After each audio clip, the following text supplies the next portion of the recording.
Imagine a name systematically removed from every stone, every scroll, every monument. A ruler whose very existence was painstakingly expunged, as if they never graced the annals of history. For millennia, ancient Egypt, a land of titans and divine kings, adhered to an unwavering tradition. The pharaoh was a man, a god incarnate. This was the immutable law, etched into the very fabric of their cosmos.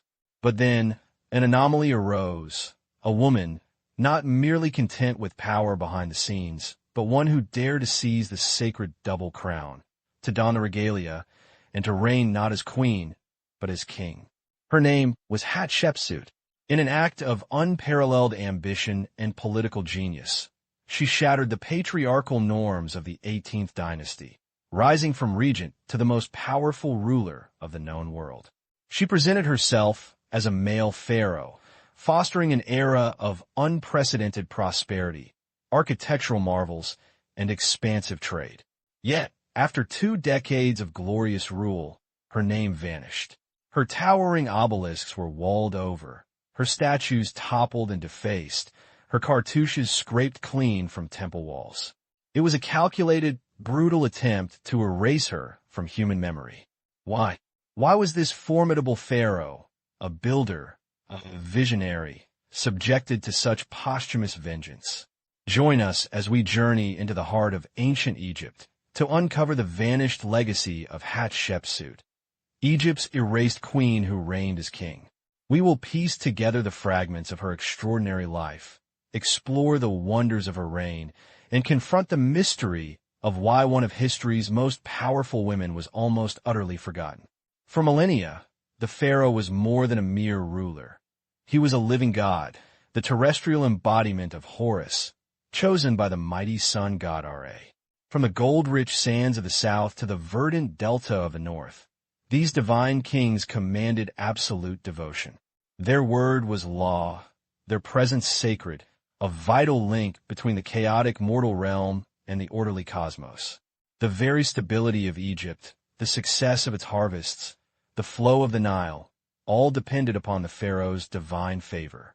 His monumental legacies, the soaring pyramids of Giza, the vast temple complexes of Karnak, the intricate tombs of the Valley of the Kings, spoke of an enduring, masculine power, a sacred covenant between heaven and earth. Ancient Egypt, a civilization steeped in tradition and unwavering belief in a male sovereign, was an unforgiving stage for any who dared to defy its ancient customs.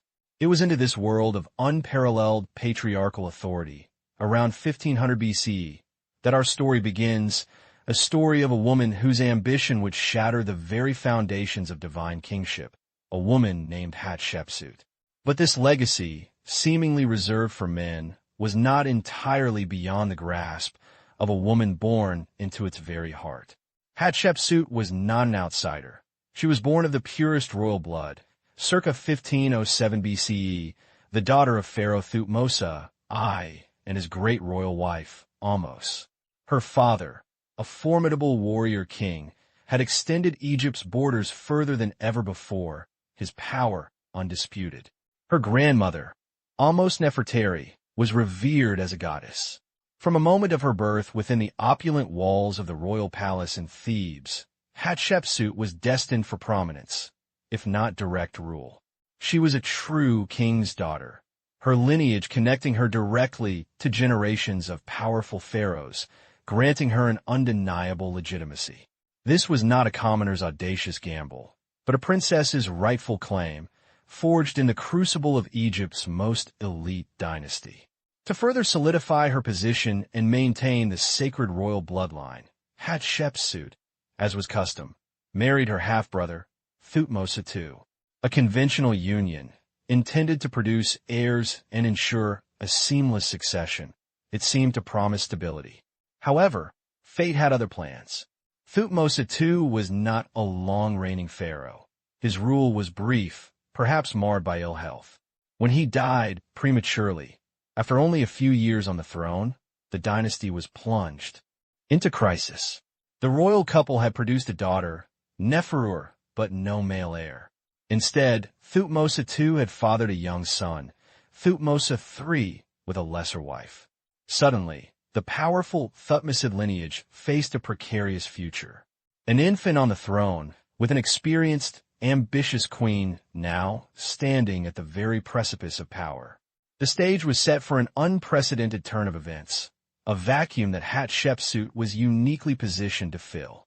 With Thutmose II's untimely death, the fragile threads of succession rested entirely on the shoulders of the widowed Hatshepsut.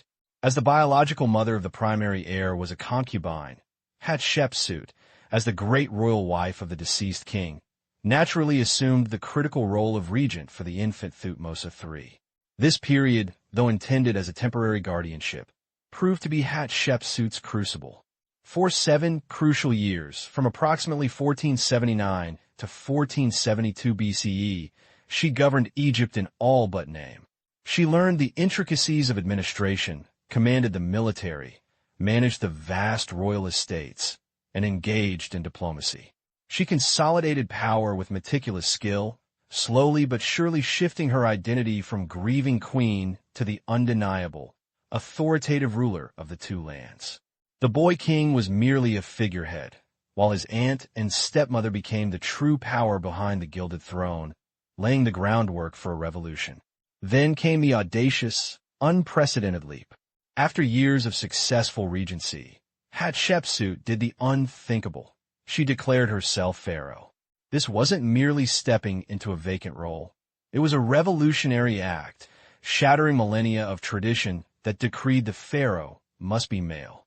Around 1472 BCE, she cast aside the veil of regency and formally adopted the full titulary of a king, including the 5 royal names, the uraeus cobra, and the vulture and cobra crowns. No woman before her, and few after, would dare to seize such absolute power and embody the divine king in her own right. Her decision was not just a power grab. It was a profound redefinition of kingship itself, challenging the very fabric of Egyptian society. The world watched, perhaps in awe, perhaps in disbelief, as a woman ascended to the most powerful throne on earth, blazing a trail no female had ever truly walked before. To justify her extraordinary claim to the throne, Hatshepsut orchestrated a brilliant and sophisticated propaganda campaign centered on the divine birth myth. This intricate narrative, carved into the walls of her mortuary temple at Deir el-Bahari, depicted the god Ammonius himself, in the form of Thutmose I, impregnating her mother. It proclaimed Hatshepsut was not merely born into royalty, but was a direct, chosen daughter of the supreme state god, Ammonius.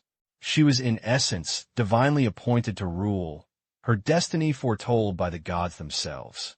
This wasn't just a story. It was a theological declaration, designed to quell any dissent and affirm her legitimacy to a deeply religious populace. By invoking the highest deity, Hatshepsut transformed an unprecedented political maneuver into a sacred, unchallengeable mandate, weaving herself into the divine tapestry of Egyptian kingship. Having established her divine right, Hatshepsut then embarked on an even more visually striking transformation. She literally donned the king's mantle. To fulfill the traditional masculine role of pharaoh, she commanded that her official depictions portray her with a male physique, broad shoulders, and powerful stance. Most famously, she was often shown wearing the ceremonial false beard, a symbol of pharaonic authority traditionally worn by male rulers, signifying her connection to the gods and her role as shepherd of the people. This was not a denial of her womanhood, but a deliberate visual language, a powerful statement that transcended gender to embody the very essence of divine kingship. She was not a queen like a king. She was to her subjects Pharaoh Hatshepsut, a king in every ceremonial and spiritual sense, capable of performing all the divine duties required of a male sovereign. No pharaoh, however divine, ruled alone, and Hatshepsut, with her revolutionary reign, surrounded herself with fiercely loyal and exceptionally capable advisors. Chief among them was Senenmut, her chief steward, architect, and tutor to her daughter Neferur. His rise from relatively humble origins to unparalleled power mirrored Hatshepsut's own audacious journey. Senenmut was entrusted with the construction of her greatest monuments, including the breathtaking mortuary temple at Deir el-Bahari, a testament to his genius and her vision. His unprecedented access and influence, evident in numerous statues depicting him alongside the queen or even cradling her child, speaks volumes about their deep and possibly intimate connection, a relationship that continues to spark debate among Egyptologists to this day. Together, this powerful duo steered Egypt into an era of unprecedented prosperity and artistic splendor, cementing Hatshepsut's legacy long before it was tragically threatened. Hatshepsut's reign wasn't just about restoring order. It was a golden age of monumental construction. Among her most audacious projects were the towering obelisks at Karnak, testaments carved from single, colossal blocks of granite.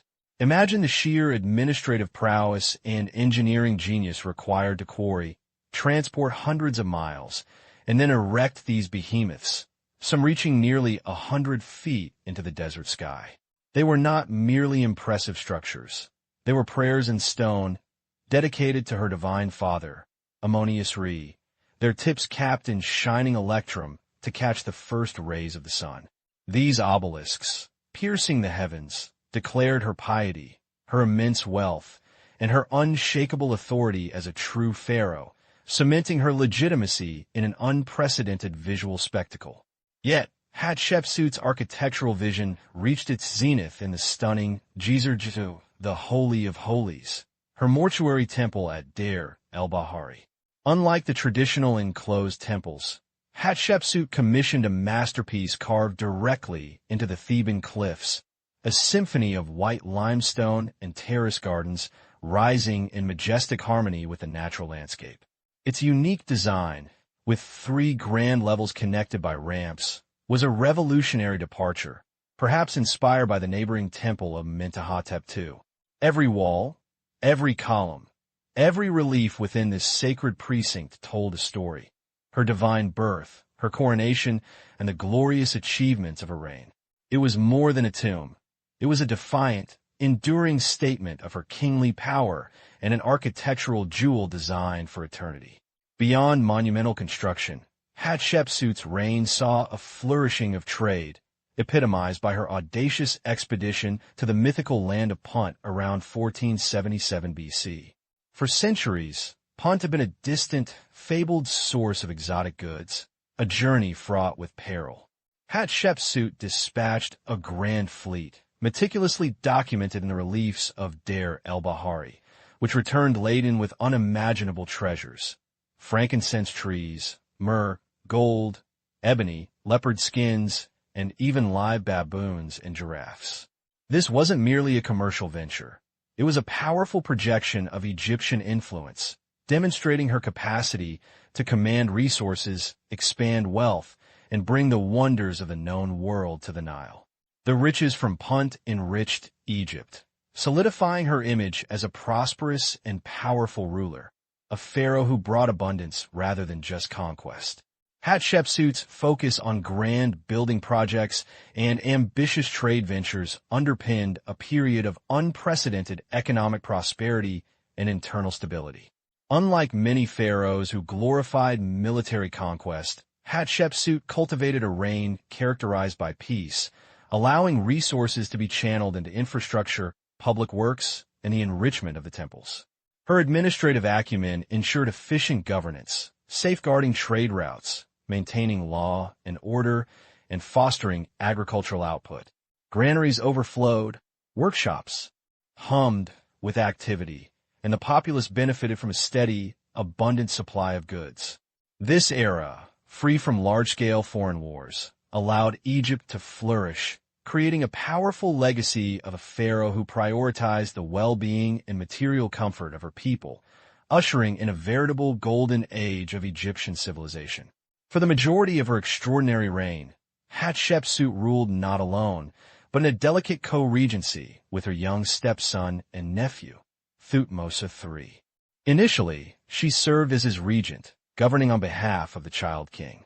However, as her power consolidated, she made the unprecedented move to declare herself co-pharaoh, adopting the full regalia and titles of a male monarch. This was a complex political maneuver. She ruled as senior king, ensuring the continuity of the dynasty and grooming Thutmose III for his eventual independent rule. Publicly, their images often appeared side by side, projecting a united front. Yet, beneath the surface of royal harmony lay an inherent tension, a unique arrangement that, while initially ensuring stability, carried the seeds of future conflict and resentment. After nearly 22 years of extraordinary rule, Hatshepsut's reign came to an abrupt end. The precise circumstances of her death remain one of history's most intriguing mysteries. Ancient records are silent on the matter, offering no dramatic accounts of overthrow or assassination. For centuries, speculation ran rampant, fueled by the later erasure of her name. However, modern forensic science has begun to offer tantalizing clues. The identification of her mummy in 2007 revealed a woman in her 50s, suffering from diabetes, arthritis, and extensive dental disease, with bone cancer likely being the ultimate cause of death. This evidence effectively rules out a violent coup, suggesting a more natural, if still tragically undocumented, conclusion to the life of Egypt's female king. But Hatshepsut's story did not end with her death. Years later, a systematic and brutal campaign began to erase her from history. This damnatio memoriae, the condemnation of memory, was a calculated act of historical vandalism. Her images were defaced, her cartouches, bearing her royal name, meticulously chiseled from temples, obelisks, and statues. Her very existence was denied, her monuments absorbed or repurposed, her legacy deliberately obscured. It was as if a powerful force sought to banish her name to the winds, to obliterate any proof that a woman had ever dared to sit on the throne of Egypt as a king. The methodical nature of this destruction speaks to a profound motive, transforming her story from triumph to cautionary tale. The primary suspect behind this unprecedented act of historical erasure is unequivocally Thutmose III. It was during his independent reign, years after Hatshepsut's death, that the campaign of destruction commenced. But why? What could compel a pharaoh to so brutally repudiate the memory of the woman who had, for 2 decades, governed Egypt and secured his own succession? Was it deep-seated resentment, a desire to reclaim the throne's absolute masculine authority? Was it a pragmatic dynastic concern, a fear that Hatshepsut's example might inspire future queens to challenge the patriarchal tradition? Or perhaps a blend of both, a political necessity to solidify his own legitimacy and protect the traditional male line of succession? The motive remains debated, a silent question etched into the scarred stones of ancient Egypt, challenging us to uncover the true nature of power, ambition, and memory. The campaign to erase Hatshepsut was not merely an act of petty vengeance. It was a monumental, state-sponsored undertaking of unprecedented scale. Across the vast landscape of Egypt, from the desolate quarry sites of Aswan to the colossal halls of Karnak, artisans were dispatched with chisels and hammers. Every cartouche bearing her name, every regal depiction of her as pharaoh, was meticulously defaced, covered, or outright destroyed. Imagine hundreds, perhaps thousands, of skilled laborers chipping away at the very fabric of history, effacing her image from colossal statues, intricate reliefs, and sacred texts. This wasn't a casual oversight. It was a systematic, brutal deletion designed to ensure not a single trace of her reign would endure. The sheer effort involved speaks volumes about the perceived threat her memory posed, a silent testament to her power even in absence. For nearly 3 millennia, Hatshepsut remained largely forgotten, a pharaoh consigned to oblivion. The relentless desert winds, coupled with the deliberate actions of her successors, particularly Thutmose III, though the reasons remain debated, had succeeded in their terrible aim. Her grand monuments, once vibrant with color and narrative, became silent ruins, her name lost amidst the encroaching sands. Generations passed, and the extraordinary story of the woman who ruled as king faded from collective memory, becoming little more than an enigma buried beneath layers of dust and time. Her existence, once proclaimed across the land, was swallowed whole, leaving behind a historical void where a powerful queen once stood, a ghost whispered only by the wind through the desolate temples. It wasn't until the 19th century, with the dramatic resurgence of interest in Egyptology, that Hatshepsut's lost memory began to stir. As intrepid European explorers and scholars flocked to the Nile, piecing together the fragmented puzzle of ancient Egypt, strange anomalies began to appear. Jean-François Champollion's decipherment of hieroglyphs in 1822 unlocked the ancient language, allowing the first whispers of her story to be heard. On temple walls, beneath later alterations, peculiar inscriptions hinted at a king Maat-Kari, but with distinctly feminine pronouns and imagery. These were confusing, contradictory clues that challenged every preconception about pharaonic rule, suggesting a powerful female ruler previously unknown to history, a phantom pharaoh emerging from the shadows. Among these pioneering figures was the legendary British archaeologist Howard Carter, celebrated for his discovery of Tutankhamun's tomb. Yet, long before that world-shattering find, Carter was diligently working in the Valley of the Kings, driven by a deep fascination for the hidden narratives of pharaohs. His excavations in the early 20th century led him to Tomb KV-20, a labyrinthine passage deep within the Theban necropolis. Inside, Carter unearthed not one, but two sarcophagi. One bore Hatshepsut's name, although it was empty. The other, belonging to her mother, Queen Ahmose, contained a partial mummy. This was a direct, tangible link to the erased pharaoh, a tantalizing clue that brought her tantalizingly closer to historical reemergence, connecting her story to the very ground she once ruled. For decades, despite Carter's findings, the definitive physical presence of Hatshepsut remained elusive.